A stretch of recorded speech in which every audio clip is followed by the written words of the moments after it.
오늘은 2절의 말씀을 중심으로 해서 말씀을 전하려고 합니다. 이 세대를 본받지 말고 오직 마음을 새롭게 함으로 변화를 받아 하나님이 선하시고 기뻐하시고 온전하신 뜻이 무엇인지 분별하도록 하라, 이렇게 말씀을 하고 있습니다.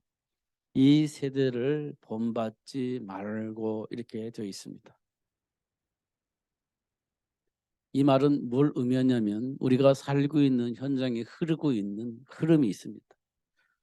창세기 6장에는 네피림 문화가 있습니다. 네피림 문화는 사단에 의해서 만들어진 문화를 말하고 있습니다. 그리고 소돔과 고모라에도 삶의 문화가 있습니다. 하나님의 말씀을 거부하고 자기가 원하는 삶을 살게 만드는 그런 삶의 흐름이 있었습니다. 창세기 6장의 네피림 문화도 하나님의 말씀을 무시하고 거부했던 삶의 문화였습니다. 소돔과 고모라도 역시 하나님의 말씀을 무시하고 자기들이 원하는 삶을 추구했던 그런 문화였습니다. 창세기 6장 네피림 문화는 인간에게 주어진 모든 것을 할 수 있는 삶을 살 수 있다라고 생각하며 살았습니다. 왜냐하면 시대를 지배할 수 있을 만큼의 성공의 삶의 열매로 나타나 있기 때문에 인간이 모든 것을 할 수 있어. 모든 문제도 해결할 수 있어. 이런 능력을 가지고 있는 사람들이 세상을 지배하는 그런 흐름이 있었습니다. 그래서요, 하나님의 말씀을 거부했습니다. 왜냐하면 할 수 있는데 뭐다. 굳이 하나님이 없어도 할 수 있는, 먹고 사는데 전혀 문제가 없고 자녀 키우는데 전혀 문제가 없고 굳이 예수가 필요 없는데 이렇게 되어지는 겁니다. 여러분 가지고 있는 거 다 있다면 굳이 내가 예수 믿을 필요가 없는 거죠. 그런 흐름이 있었습니다. 그게 창세기 중 네피림 문화입니다. 여러분들이 만약에 그런 수준의 사람으로 이렇게 성장되어졌다면 예수 믿으세요? 그러면 예, 알겠습니다. 이렇게 반응을 하기가 쉽지는 않을 겁니다. 나름대로 바쁜 스케줄이 있기 때문에 예수 믿을 시간이 없어요, 이렇게 말할 수 있는 가능성이 많습니다. 시간이 없어서 그냥 아니, 예수를 무시하기 때문에 하는 말일 수도 있습니다. 그럴 가능성이 많죠. 이 세상이 지금 그렇게 변질되어지고 있는 것 같습니다. 가진 것들이 너무 많아요. 할 수 있는 것들이 너무 많아요. 그러다 보니까 굳이 교회 나갈 이유가 없는 겁니다. 그리고 하나님의 말씀 안 들어요. 그냥 앉아 있을 수는 있을지 몰라도 말씀 안 듣습니다. 결국은 예배는 하지만 지 맘대로 하는 거예요. 지 감정대로 해버리는 겁니다. 그럼 예배를 드리면서 말씀을 들었느냐 확인해 보면 잘 모르겠어요. 물론 똑똑하기 때문에 그렇구나라고 논리적으로 말할 수 있을지 몰라. 그것이 나하고 무슨 상관이 있어요? 라고 말할 수 있는 가능성이 있습니다. 지금 많은 기독교인들이 그럴 수 있는 가능성이 있어요. 현장에 나가면 예배 드렸어? 예. 무슨 말씀 들었습니다? 무슨 말씀 들었습니까? 잘 모르겠어요. 이렇게 말할 수 있는 가능성도 있고요.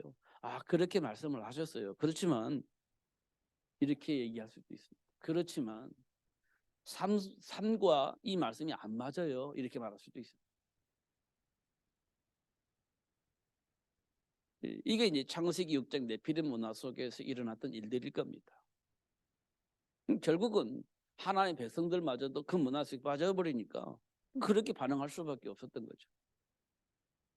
혹시 우리가 그런 영향 속에 있지는 않는지 확인해 볼 필요가 있죠. 혹시 내가 그런 어떤 영향 속에서 그런 반응을 하고는 있지는 않는지 확인해 볼 필요가 있다 이 말이죠.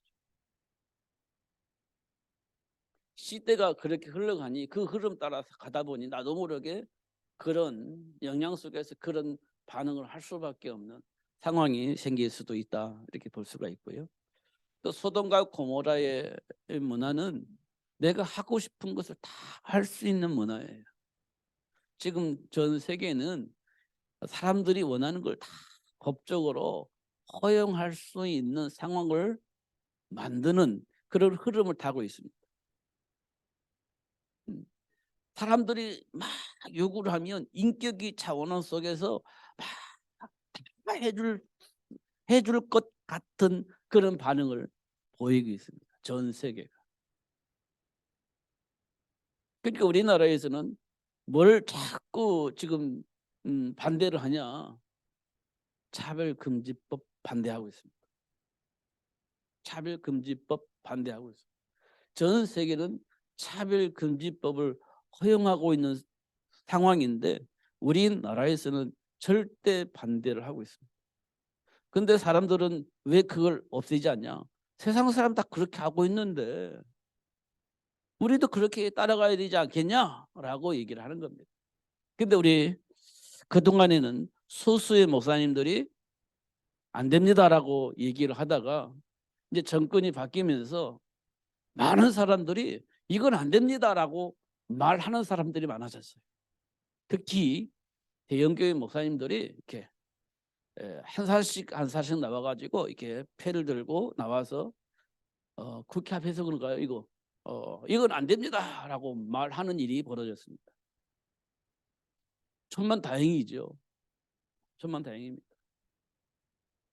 이렇게까지 할 수밖에 없었던 이유는 전 세계 흐름이 차별금지법을 만들어서 마음대로 살 수 있는 삶의 문화를 만들려고 하는 겁니다.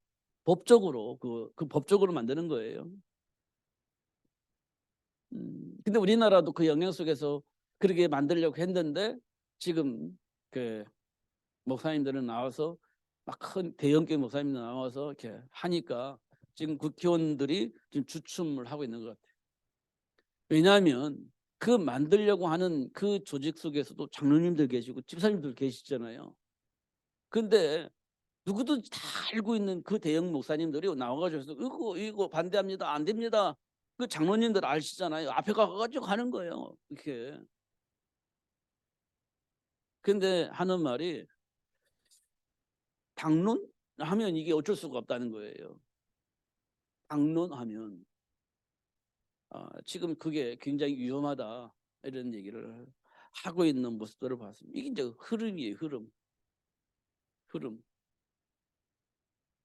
왜냐하면 4년마다 이게 공천을 받잖아요. 국회의원들은. 그럼 대표에게 이게 좀 이게 뭐죠? 안 좋은 감정을 가지면 공천을 안 해줘. 그러면 다음 국회의원 할 수가 없어. 이게 이제 장로님이든 집사님이든 이게 이제 고리가 돼가지고 어쩔 수가 없는 선택을 하게 되어지는 그런 일들이 벌어지는 겁니다.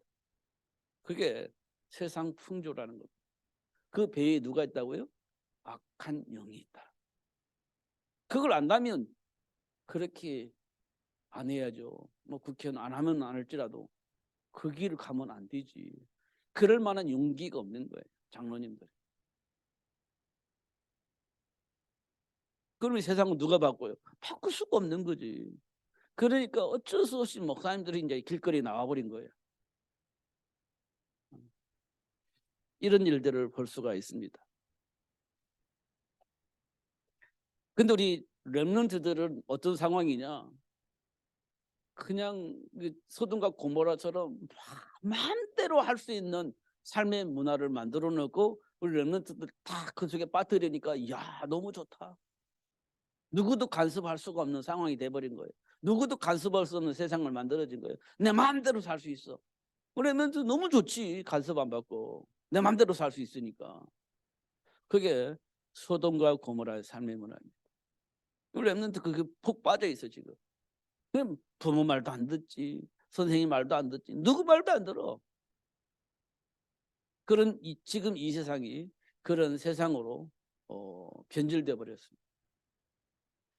그러면서 그러는 가운데 오늘 이 본문을 보면 너희는 이 세대를 본받지 말고, 여기 돼 있어요. 이 세대를 본받지 말고 오직 마음을 새롭게 함으로 변화를 받아 하나님의 선하시고 기뻐하시고 온전한 뜻이 무엇인지 분별을 해야 된다. 이렇게 말하고 있습니다.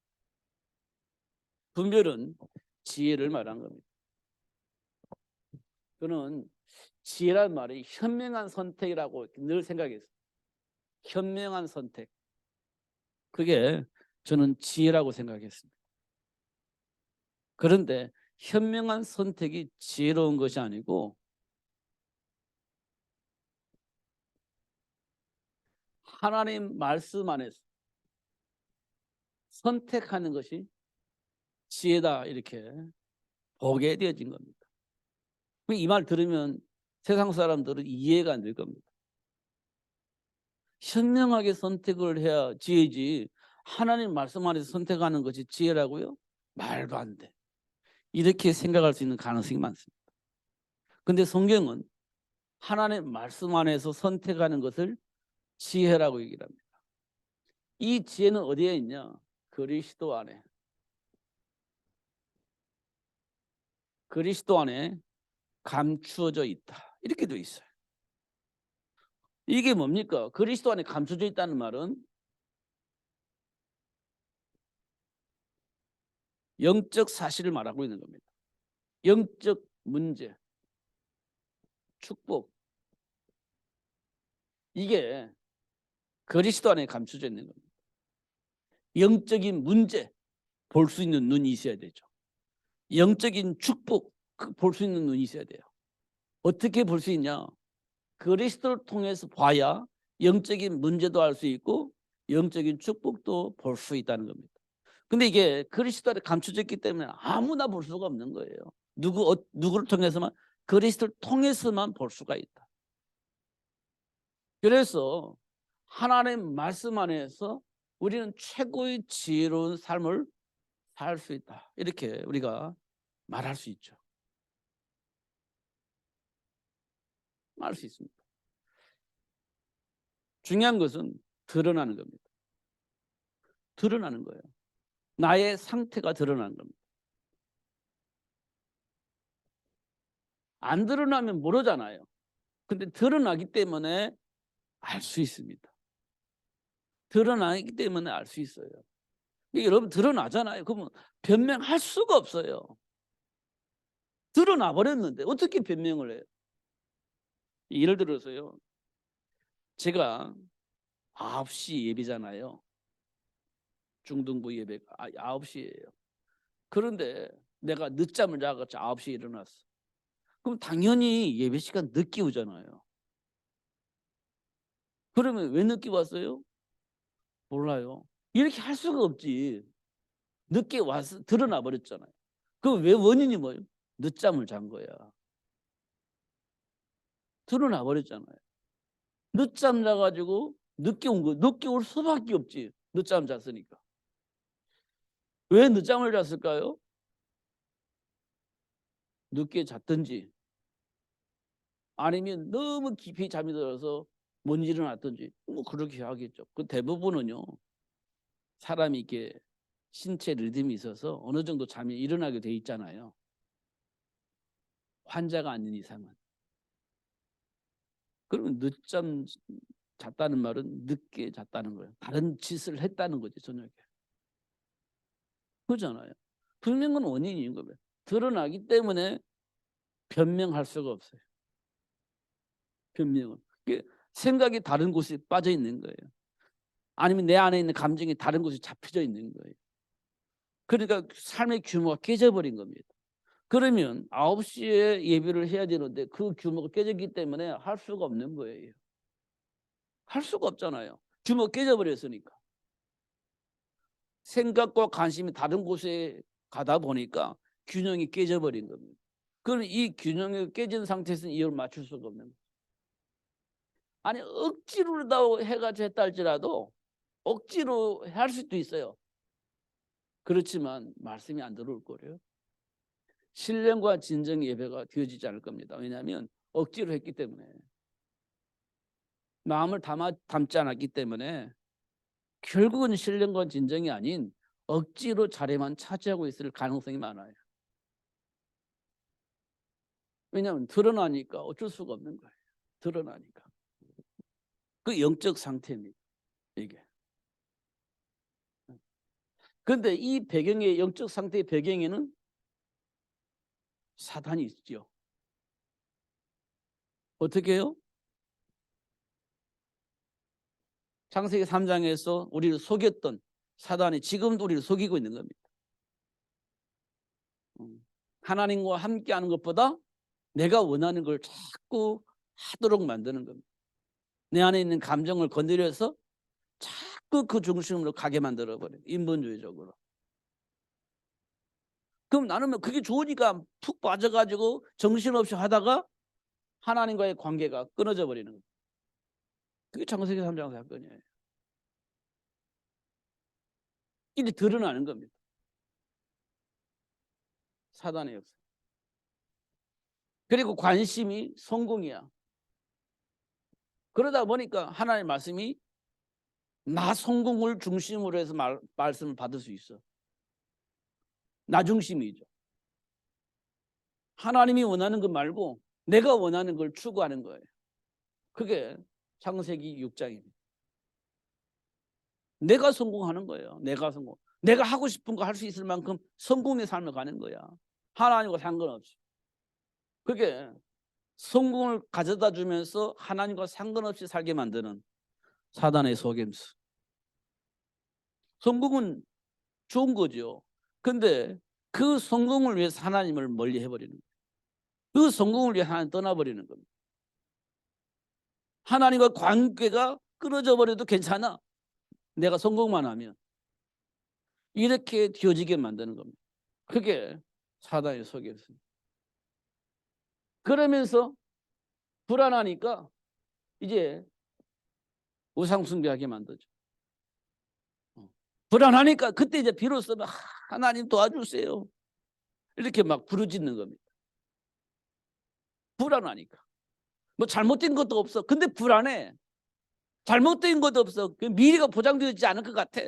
그 불안하니까 또 달려붙는 거죠. 그게 창세기 11장입니다. 왜 불안하죠? 약속을 안 믿으니까.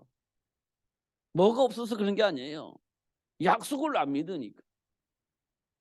더 깊이 말하면 믿어보려고 발버둥 치는데 안 믿어지는 거예요. 그러면 그럴수록 우리는 뭐 믿음 있는 것처럼 막 또 달려붙잖아요. 왜요? 안 믿어지니까. 믿어보려고, 해보려고 발버둥을 치는 거지. 그 사람들을 보면 이야 믿음 좋다 뭐 이렇게 얘기할 수 있을 만큼 행동을 합니다. 불안하니까. 그게 창세기 11장이에요. 사단의 역사죠. 이걸 우리가 하나씩 하나씩 살펴보는 것이 굉장히 중요합니다. 정말 중요해요. 사실을 확인해야 돼요. 영적 상태죠 이게. 그럼 이 영적 상태가 어떻게 해요? 후손들에게 그대로 대물림 되어지는 겁니다. 그러면 부모가 이렇게 살았다 보니까 자녀들도 이 영향 속에서 성장했기 때문에 이 영향 속에서 그냥 사는 거예요. 이게 이제 가문이 될 수 있는 거예요. 이게 이렇게 이제 우리가 확인할 수 있어요. 왜냐하면 확인해 보려면 확인할 길이 없어. 근데 이게 드러나니까, 드러나서 모든 사람이 볼 수 있게 되어져 있으니까 확인할 수 있는 거죠. 아, 이게 그랬구나 이렇게. 근데 우리 인간의 노력으로는 안 되잖아요. 할 수가 없잖아요. 근데 하나님께서 우리에게 여자의 후손을 약속을 합니다. 여자의 후손. 창세기 3장 15절 출애굽기 아니 출애굽기 3장 18절 뭐 이런 등등 기타 등등 있어요. 성경은 계속 나와 있죠. 여자의 후손에 대해서. 그러면 이 여자의 후손을 발견하는 순간 우리는요 모든 것이 다 회복되어졌음을 알게 돼요. 아, 이게 노력이 아니라 회복되어진 거구나. 이제 주어진 축복을 누리면 되어지는 거구나. 이렇게 이제 확인할 수 있어요. 왜냐하면 여자의 후손을 통해서 이미 다 끝냈기 때문에 주어진 복을 누리는 거예요. 노력이 아니라 누리는 거예요. 사단의 속임수를 알면 싸우는 것이 아니라 안 속는 거예요. 주어진 축복이 있는데 뭐 그것 때문에 내가 이간질 당하고 속을 필요가 없잖아요. 근데 우리 안 속으려고 발버둥 치는 순간부터 우리는요 당할 수 있습니다. 주어진 복을 가지고 있으면 당연히 이건 뭐 고민할 것도 없고 신경 쓸 필요도 없는 거잖아요. 내게 있는 건데. 근데 이걸 뺏어가려고 사단이 막 공격을 해. 그 안 뺏기려고 막 발버둥 칠 필요가 없는 거예요. 왜냐? 뺏어갈 수가 없다는 걸 알으니까. 이게 뺏어갈 수가 없어요. 하나님이 우리와 함께 계시기 때문에 이걸 뺏어갈 수가 없어요. 그럼 그것 때문에 고민하고 갈등할 필요가 없는 거예요. 근데 뺏길 것처럼 막 느껴지면 사단은요 수단과 방법을 동원해 뺏어가려고 노력을 할 겁니다. 그럼 우리는 막 고통스러운 거예요. 뺏기지 않으려고. 그때부터 평안이 깨지는 겁니다. 이게 영적 상태. 영적 상태. 근데 그렇게 자꾸 만드는 겁니다. 뭐냐? 정사와 권세잠자를 통해서 세상의 흐름을 그렇게 막 바꿔 가버리는 거예요. 그럼 그게 맞는 줄 알고 착각을 하면서 나도 모르게 영적 상태가 그렇게 좀 혼란 속에 빠지게 되는 거예요. 그래서 이 세대를 본받지 말아라. 그리고 하나님이 주신 축복 속에서 분별하여 선택해라. 이렇게 말씀을 하고 있는 겁니다. 그게 뭐냐? 지혜라는 겁니다. 그리스도 안에는 지혜와 지식의 모든 부하가 감춰져 있다. 감춰져 있어요. 그게 뭐냐? 하나님의 말씀입니다. 하나님의 말씀. 이걸 다른 말로 말하면 언약 이렇게 표현합니다. 영어로 말하면 테스트먼트라고 표현하잖아요. 그러면서 우리나라 플러스 말하면 하나님의 약속 이렇게 말할 수 있어요. 하나님의 약속. 이걸 언약, 한자적으로 언약, 우리말로 말하면 하나님의 약속, 영어로는 테스트먼트 이렇게 되어 있어요. 그게 뭐냐? 지혜예요. 이걸 우리는 하나씩 하나씩 확인을 해야 됩니다. 자꾸 반복해서 말하는데 삶 속에 드러나는 겁니다. 내 감정 속에서 드러나는 겁니다. 내 말 속에서 드러납니다. 행동에서 드러납니다. 그리고 이거는 어떻게 감출 수가 없어요. 드러나 버리기 때문에. 변명할 수가 없어요. 드러나기 때문에. 아무리 이쁘게 말해도 내 안에 있는 감정이 섞여져 나오면요. 그걸 어떻게 포장할 수가 없어요. 사람들이 알잖아요. 제 안에는 아무리 이쁘게 말해도 전 가시가 돋쳤네. 이런 말 하지 않습니까?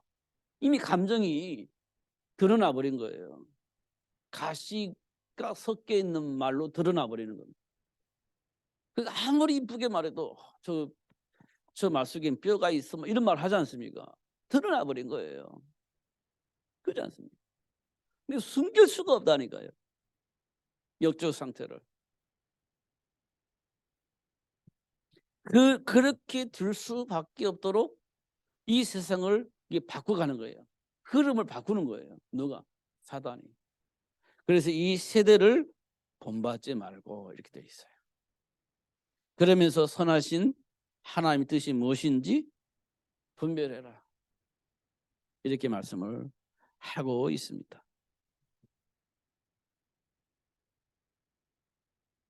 중요한 건 사단이 지배하고 있는 이 세상 속에서 하나님과 산다는 것이 쉽지 않잖아요. 그래서 뭐가 필요해요? 하나님께로부터 오는 힘이 필요해요. 하나님의 능력이 필요합니다. 이걸 다른 말로 말하면 권세 이렇게 표현하죠. 하나님의 권세 필요해요. 근데 이 축복을 언제 누릴 수 있냐? 기도할 때입니다. 기도할 때 이 축복을 누릴 수 있습니다.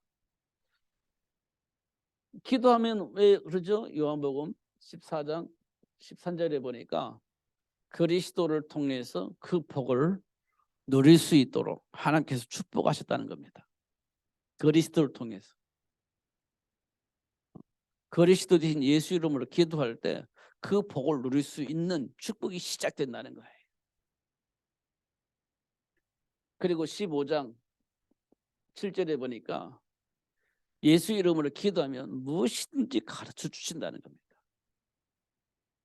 기도할 때 무엇이든지 가르쳐 주신다. 그렇죠. 기도할 때 응답이 오는 거예요. 이 축복을 누렸던 사람이 누구냐? 요셉이야. 노예로 팔려 나갔을 때도 기도를 통해서 응답받았고, 누명을 섰을 때도 기도를 통해서 응답받았고, 하나님이 계획 속에 있는 거니까요. 하나님이 준비된 축복을 누린 겁니다.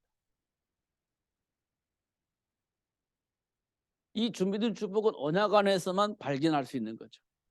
언약을 통해서 기도하다 보면 하나님께로부터 응답이 오는 거예요. 그 준비된 축복을 보게 되는 거예요. 결정적인 것이냐?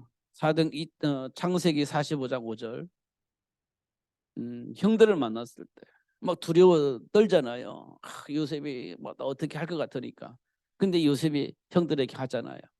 하나님이 나를 이곳에 보내신 겁니다. 그러면 응답을 받고 움직였다는 거예요. 하나님의 계획 속에서 움직였다는 거예요. 형들은 몰랐지만 요셉은 알고 있었어요. 당신들은 나를 이곳에 판 것이 아니라 당신들을 통해서 하나님 나를 이곳에 번져 보내신 겁니다. 이렇게 응답을 받았어요. 이 응답을 어떻게 받을 수 있겠어요? 형들이 나를 노예로 팔았는데 당신들을 통해서 하나님 나를 이곳에 보냈으면 이걸 어떻게 응답을 받아요? 감정적으로 어떻게 그게 해석이 되겠냐고요. 그런데 요셉은 언약 붙잡고 기도하니까 하나님이 나를 이곳에 보내려고 형들을 사용하셨구나 이렇게 응답을 받는 거예요. 그 형들에 대한 감정이 없어지는 거죠. 보디발의 아내를 통해서 누명 쓰고 감옥에 보냈잖아요. 그런데 어떻게 그게 해소가 되겠어요? 언약 붙잡고 기도 하나님이 보디발 아내를 통해서 나를 감옥에 집어넣어서 이 장관들을 만나게 하신 거구나. 왜냐? 내가 왕궁에 가서 백성들을 살려야 되니까. 하나님께서 보디발 아내를 통해서 누명쓰여서 감옥에 가게 만들고 장관들을 만나게 하셨구나. 하나님이 하시는 일들이구나.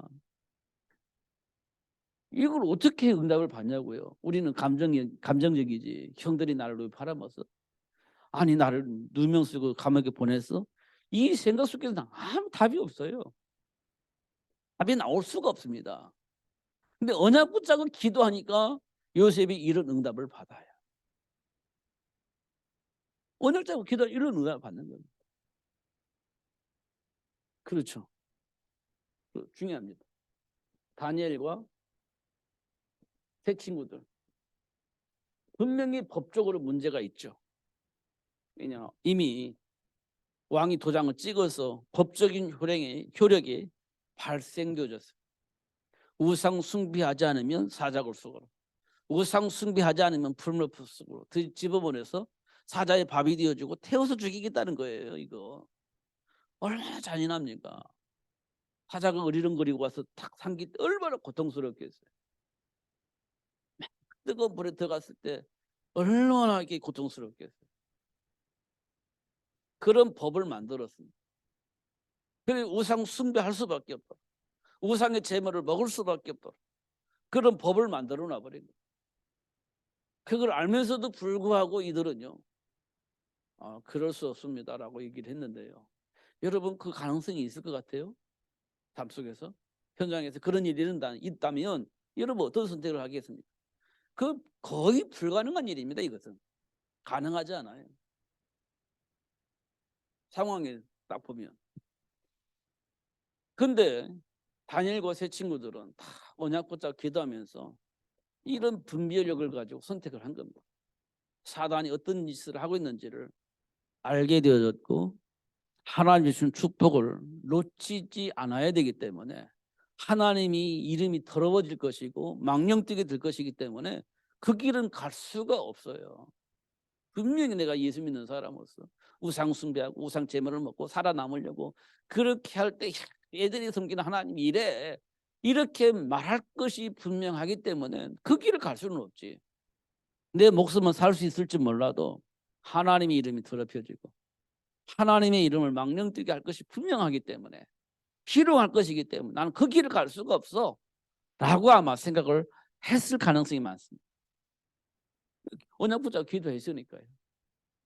그러니까 나는 그럴 수 없습니다. 사자굴 속에 들어가는 거예요.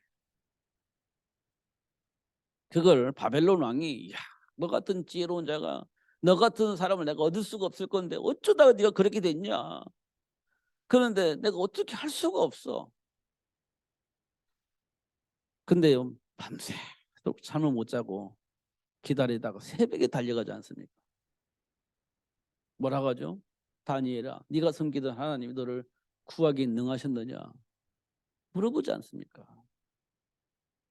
그러니까 다니엘이 예 이렇게 얘기하잖아. 예 왕이요 만세수를 누리소서 하면서 나오지 않습니까?